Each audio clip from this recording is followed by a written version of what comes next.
Welcome to Peace, Freedom, and Joy for Changemakers. I am your host, Michelle Vandehay, and today's 5-minute message, I haven't set myself on this title yet, but as of recording this, it is called This One Question Can Change Everything. I have a brief story, and then we're going to talk about this one question.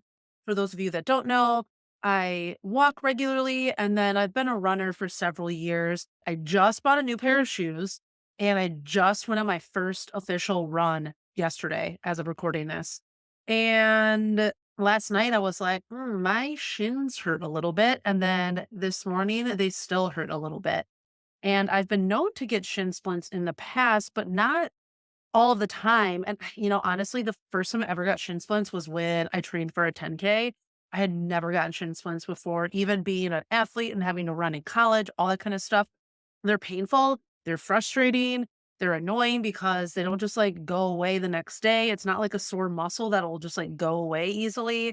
And you have to kind of be careful with that. But so I almost didn't go on my midday movement, my midday walk today because of that. But there was something that was just like, I just feel like I wanted to go for the walk, and I didn't really have a message that I was set on to talk about today, and I was like, I just want to download a message. And then I was just walking in silence that we've talked about this before in previous episodes of like owning your power with silence. And I went out on the walk with the intention of like, okay, I'm gonna receive the message. And as I was just letting thoughts come to me, I was like, "Oh my gosh, this is the message I need to talk about," because I've been thinking about how when you start something new or you're like, "I'm gonna work with a coach," or "I'm going to hire someone," or "I'm taking this next step out of my comfort zone. I'm going to up level in some way, whether it's for you personally or for your organization." And then whether it's right away or you're in the middle of whatever you're doing, all of a sudden something happens and you stop showing up, or things are just all of a sudden circumstances start to change and you're like, oh, this isn't going in the direction I want it to go in. That's when it's important for you to check in with your conditioned self. With my walking, I could have said to myself, okay, well, I'm not able to run now. Like I can't run because I have shin splints and I only ran one time. It was like less than a mile and a half and I just can't run. That would be your conditioned self. That would be my conditioned self saying, I just can't do it. I need to just give up and not continue to do this. The question I had to ask myself is why? And not why me in victim mentality, but more of why might this be happening? Why might this be happening? Why am I resisting this? First of all, being in your authentic self and being curious, not being in your conditioned self and being judgmental. And that's where this one question can be kind of tricky because you can easily fall into, well, why is this always happening to me? Or why me? And that is conditioned self. That's judgmental. What I'm talking about is asking yourself from a place of curiosity of why why might this have happened to me? Why might have I gotten shin splints? Oh, maybe it's because it was my first run. And maybe it's also because I got brand new shoes and I haven't really gone for a walk in these new shoes. So I start realizing, okay, so maybe what I need to do is instead of going for a run, because I was like, okay, I'm going to run a couple times this week because I really want to get back into running now. I could easily have said, I can't, I'm just not going to run this year. But I had to fall back into like, well, why is this happening? And like, what might be trying to hold me back? Why am I holding myself back from running? And so when you can dive into that question, that allows you to see this from a different perspective. And so now I can say to myself, okay, I just need to break in my shoes a little bit more. And maybe it's not the shoes, but maybe it is. Maybe it's the fact that it was my first run. Maybe it's not.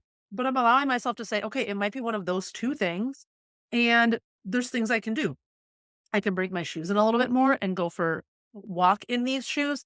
And I can also alternate between my old shoes and my new shoes and alternate between them until my shin splints go away or the pain in the front of my shins goes away.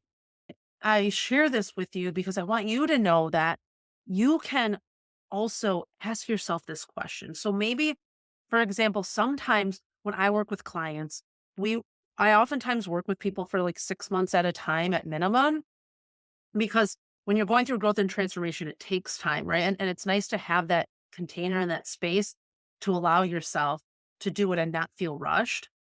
And so oftentimes what happens is throughout our time, like maybe one of my clients will start off really well, and then we get going, and then all of a sudden somewhere in the middle they stop showing up to their calls, or they stop doing their homework or their exercises. And then it's like asking them the questions of like, why do you think you're maybe not showing up? Why do you feel like you're having resistance to this? And sometimes and when you're asking yourself this question, it's also about going into like your heart space and not into your mind, not thinking of it intellectually, but thinking of it inwardly of what am I trying to do? Where's my conditioned self trying to keep me safe? And actually, I think that is the question. That is the one question that can change everything is where is my conditioned self trying to keep me safe? What is my conditioned self telling me to try and keep me safe? Because that's what your conditioned self is there for. It's there to keep you safe. So if you've experienced anything in your life, your conditioned self has learned ways to help keep you safe so you don't experience those hardships anymore. But in doing that, it also blocks you off from opportunities, from growth, and from transformation. So the question to ask yourself, where why comes into that is what is my conditioned self trying to tell me to try and keep me safe? And how can I reassure my conditioned self that it is safe for me to do this? It is safe. And I will tell you one of the things that I'm really leaning into right now is it is safe for me to be hugely successful because when my son died, I was on the verge of success in a previous business.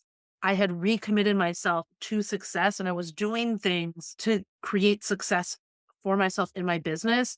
And I've recognized now over the last 5 years, while I've had successes, I've not been hugely successful. And it's because my conditioned self is trying to keep me safe. Not only me, it's trying to keep my family safe.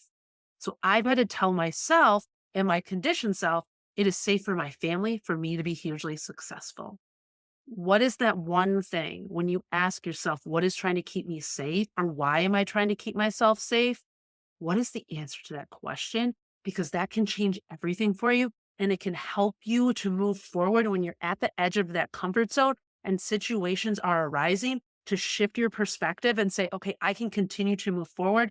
It may need to look different, but I can continue to move forward. You're welcome to respond to me and leave a comment. If you're watching live in my Facebook group, you're welcome to join the Facebook group if you're not there already and you're listening to the podcast. Peace, Freedom, and Joy for Changemakers. It's also in the show notes. And then you're welcome to connect with me on whatever social media platform that we're already connected on and send me a DM. So sending you all light and love, and always remember that you are worth it.